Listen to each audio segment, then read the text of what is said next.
मित्रों नमस्कार। हमारा आज का विषय है उत्तम जीवन शैली, उत्तम आहार, विहार एवं विचार। वास्तव में वर्तमान दौर में अगर हम देखेंगे तो स्वास्थ्य को लेकर हर कोई चिंतित है। पेरेंट्स अपने बच्चों को लेकर चिंतित हैं, बच्चे अपने बुजुर्ग गार्जियन को लेकर चिंतित हैं और युवा वर्ग स्वयं को लेकर चिंतित है। ऐसी परिस्थिति में जो आज का मेरा मूल बिंदु है, मूल विषय है, वो है कि उत्तम जीवन शैली, उत्तम आहार, उत्तम विहार एवं उत्तम विचार। वास्तव में स्वास्थ्य को लेकर पूरा जगत जागरूक है, लेकिन दुर्भाग्य से जो मैं कहना चाहता हूँ वो ये है कि हम जो कुछ भी सोचते हैं वो ऊपर ऊपर सोचते हैं, वास्तव में ऊपर कुछ होता नहीं है।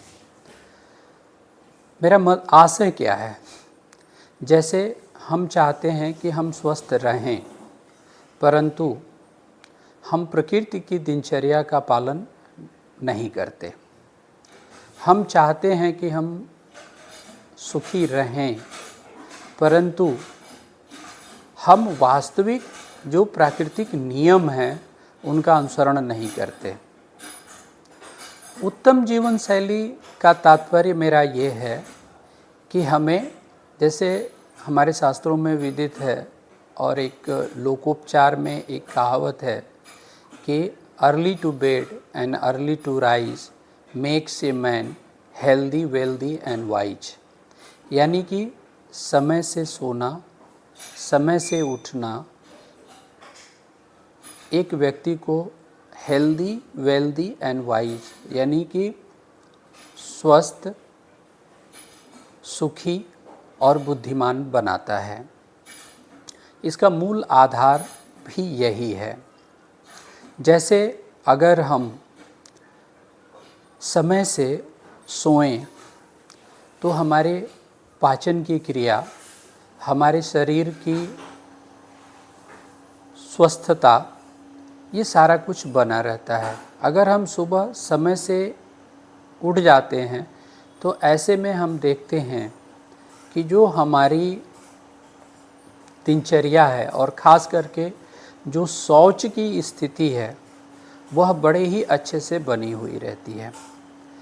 शौच, जैसे हम कहते हैं कि 13 अधारणीय वेग हैं, यानी इन वेगों को धारण न करना, जिसमें प्रमुख रूप से अगर हम प्रमुखता से बात करें तो उसमें मल का त्याग, मूत्र का त्याग सबसे प्रमुख रूपों में आता है।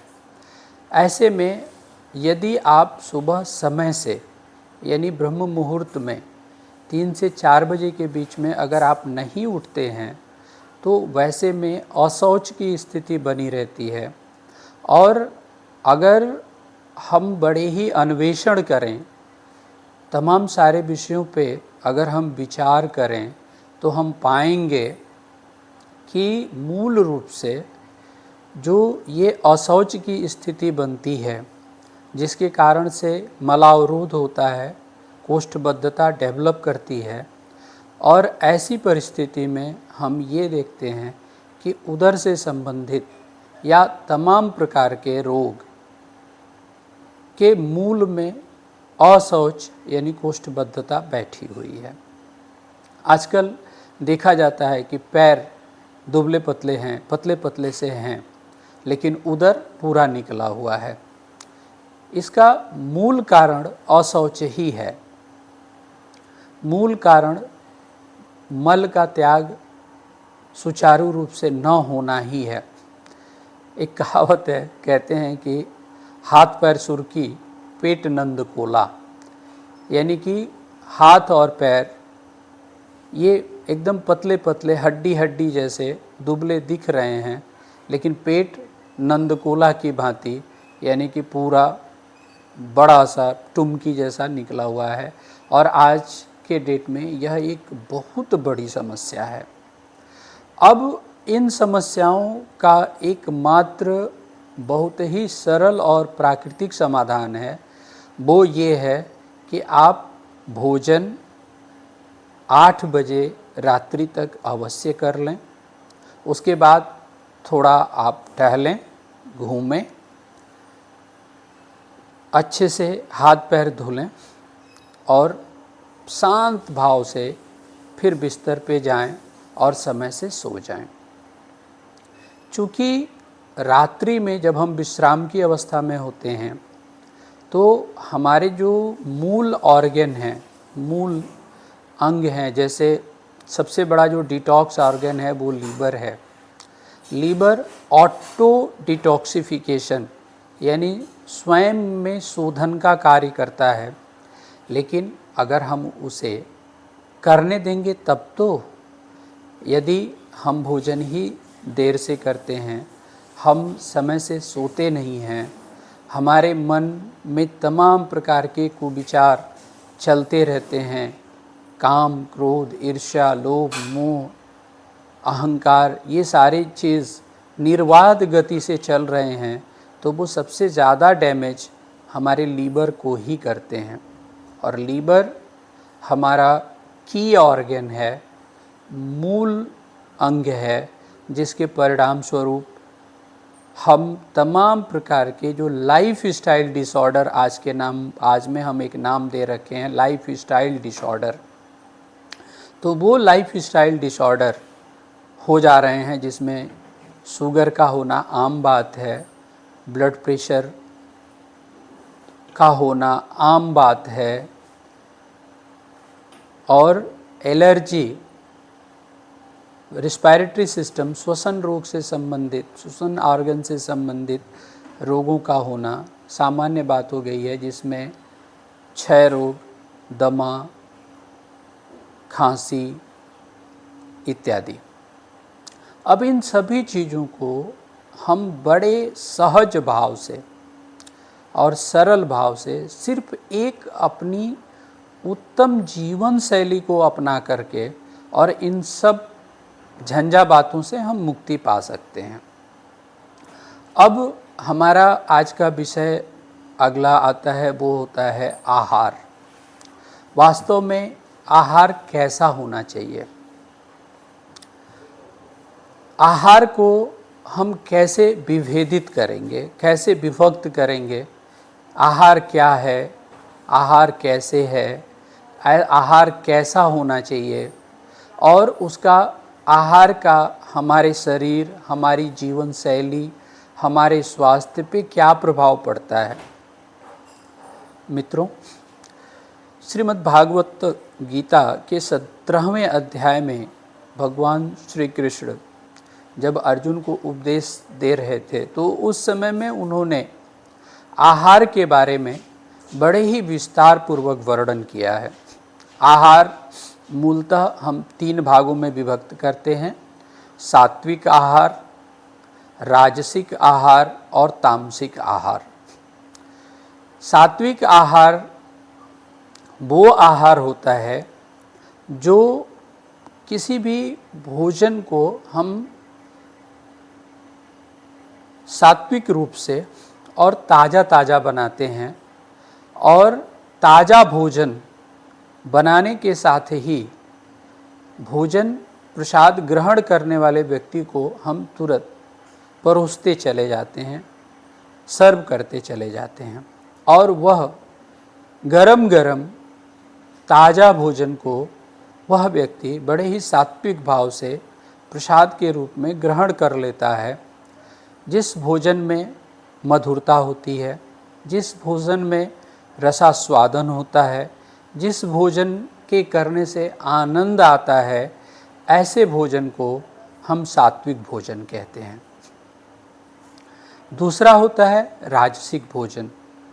वही भोजन जब हम अच्छे से पकवान बना करके और थोड़े समय के लिए रख देते हैं, जिससे उस भोजन के अंदर जितने सारे तत्व समाहित हैं, जब वो आपस में अपनी क्रिया कर लेते हैं, उस क्रिया करने के परिणाम स्वरूप उस भोजन के अंदर तमाम प्रकार के गुण आते चले जाते हैं, जिसके कारण उसमें रजस प्रवृत्ति की वृद्धि होती है और ऐसे भोजन को हम राजसिक भोजन करते हैं, जिस भोजन में तीक्ष्णता,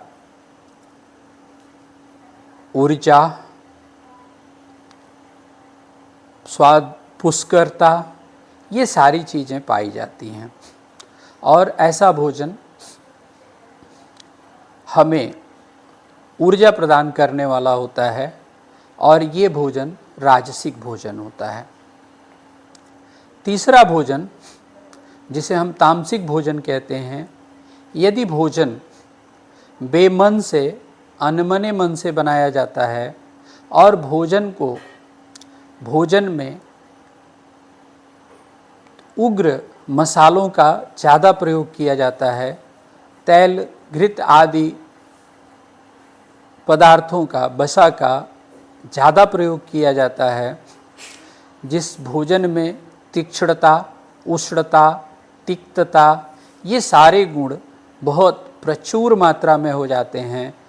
एवं साथ ही जो भोजन बनाने के बाद एक लंबे अंतराल के बाद, जिसे हम बासी भोजन, आम भाषा में बासी भोजन कहते हैं, और उस बासी भोजन को जब हम ग्रहण करते हैं तो ऐसे भोजन को हम तामसिक भोजन कहते हैं। और इन भोजन का सबसे बड़ा जो प्रभाव है हमारे स्वास्थ्य पे, अगर हम सात्विक भोजन करते हैं तो हमारे मन में शांति होती है, हमारा मन शांत होता है, हमारे विचार उत्तम होते हैं और हम बड़े ही, हमारे मन की चंचलता समाप्त होती है, मन में धैर्यता आती है, और ये सात्विक भोजन के गुण होते हैं। वहीं जब हम राजसिक गुण भोजन करते हैं तो उस समय हमारे अंदर रजो निवृत्ति होती है, रजस गुण आते हैं, जिससे हमारे अंदर उग्रता, क्रोध,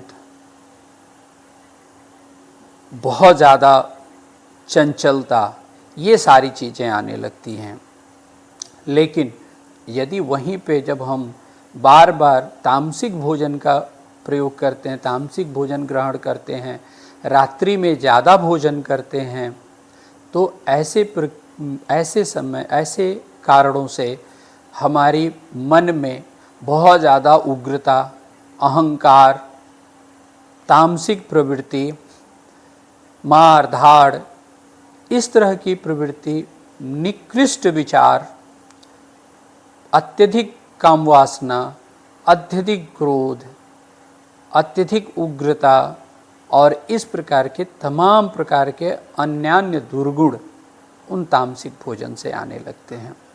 हमारा स्वास्थ्य खराब होने लगता है, हमारी पाचन क्रिया बाधित हो जाती है, हमारे मन विकृत होने लगते हैं, और जिनके परिणाम स्वरूप कहते हैं मनोरोगी, देह रोगी, मनो आरोग्यम, देहारोग्यम।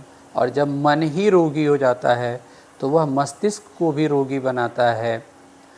हमारी उस जीवनी शक्ति, यानी हमारी जो सनातन परंपरा में हम आत्मा की बात करें तो उस आत्मा को ही बीमार कर देता है, और बीमार आत्मा हमेशा बीमार प्रवृत्ति, बीमार प्रकृति को ही देती है, और ऐसा व्यक्ति तन से, मन से और आत्मा से पूर्ण रूप से बीमार होने लगता है और बीमार हो जाता है, अन्यान्य बीमारियों का वाहक बन जाता है।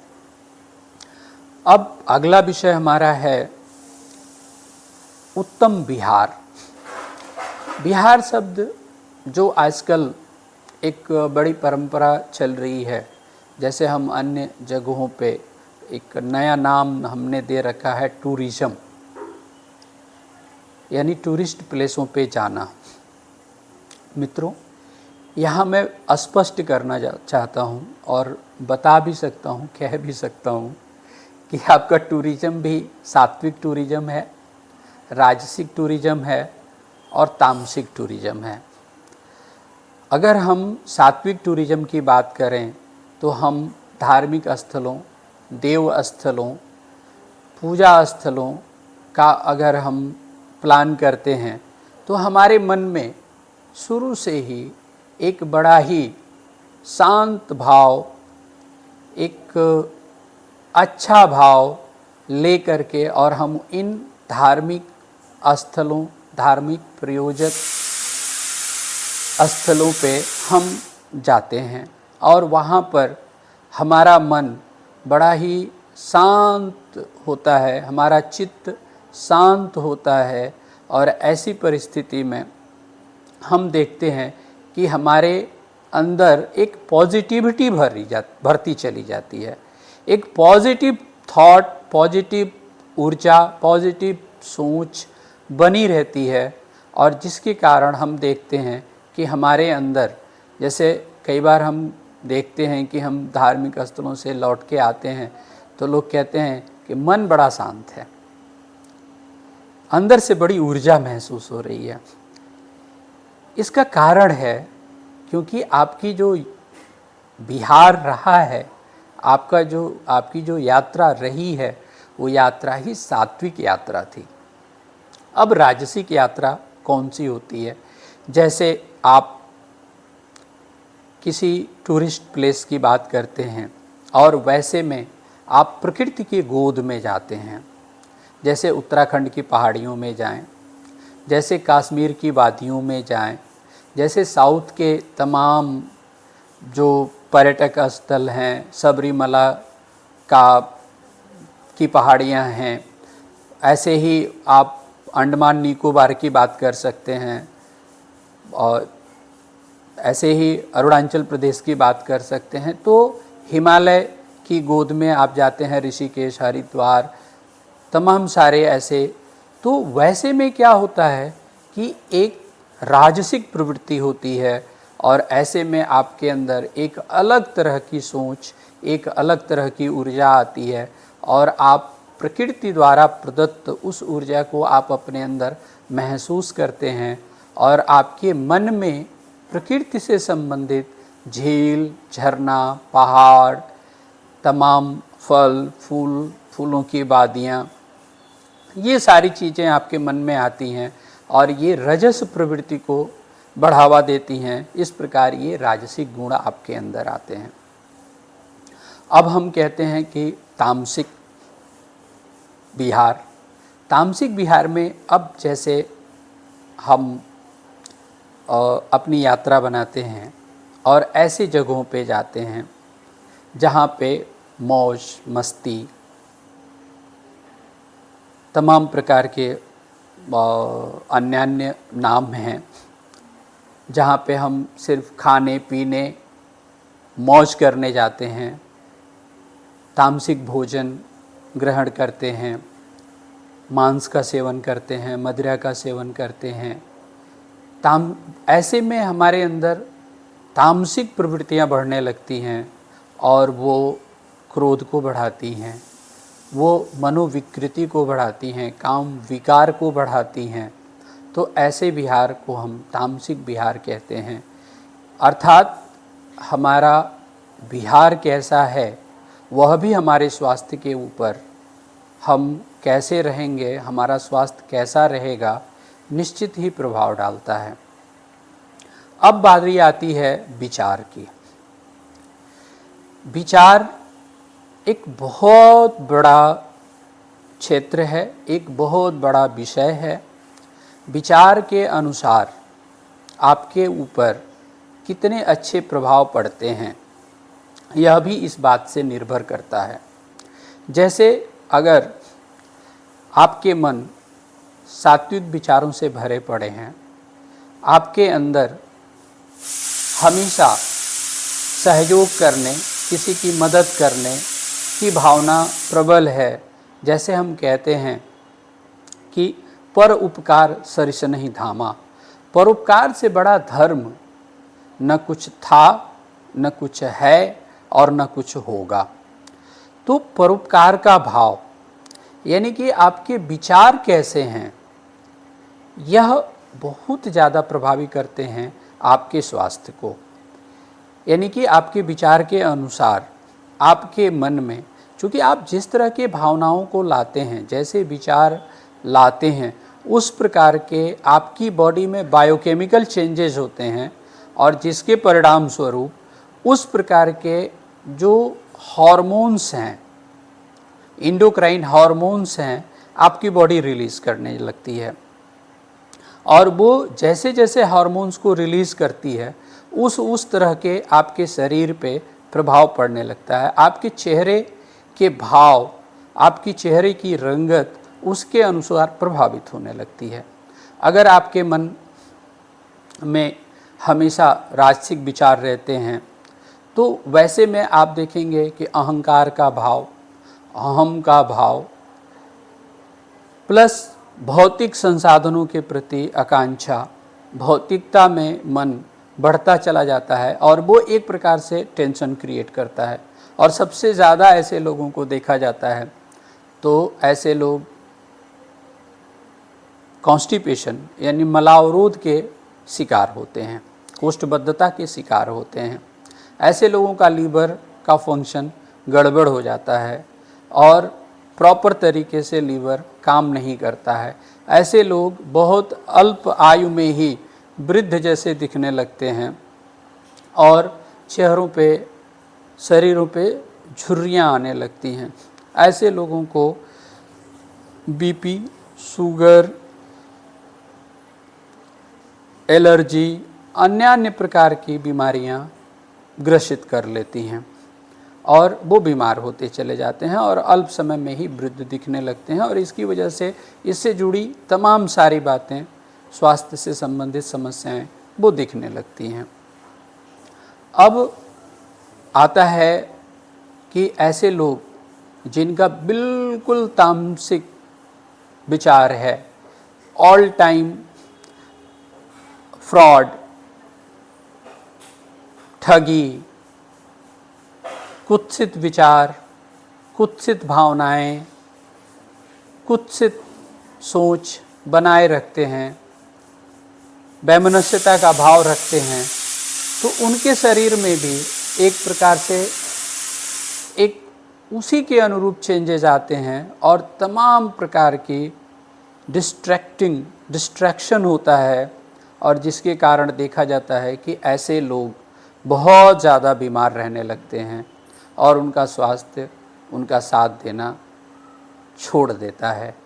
तो इस प्रकार आज के इस वीडियो में हमने एक छोटा सा प्रयास किया है कि हम जो कैसे स्वस्थ रहें और हमारे स्वास्थ्य में, स्वस्थ रहने में उत्तम जीवन शैली, उत्तम आहार, उत्तम विहार और उत्तम विचार का क्या महत्व है, आज का ये वीडियो यही दर्शाता है। अब निर्णय आपके हाथ में है कि आप कैसे जीवन शैली को अपनाना चाहते हैं, आप कैसे रहना चाहते हैं, आपका स्वास्थ्य कैसा रखना चाहते हैं। यह इसी बात पे निर्भर करेगा। अगर मेरा आज का वीडियो आपको पसंद आए तो आप हमें लाइक, शेयर और सब्सक्राइब ज़रूर करें, क्योंकि आपका सहयोग ही हमारे लिए एक प्रोत्साहन है, और हम और भी अच्छे से अच्छे विषयों पे, जो सरल और सामान्य विषय हैं, उन विषयों पे हम वीडियो बनाने का प्रयास करेंगे, और जो समाज के लिए एक लाभकर होगा, हितकर होगा, और यह एक ज्ञान यज्ञ है, यह एक ज्ञान यज्ञ का रिवोल्यूशन है। इसी के साथ थैंक यू, धन्यवाद।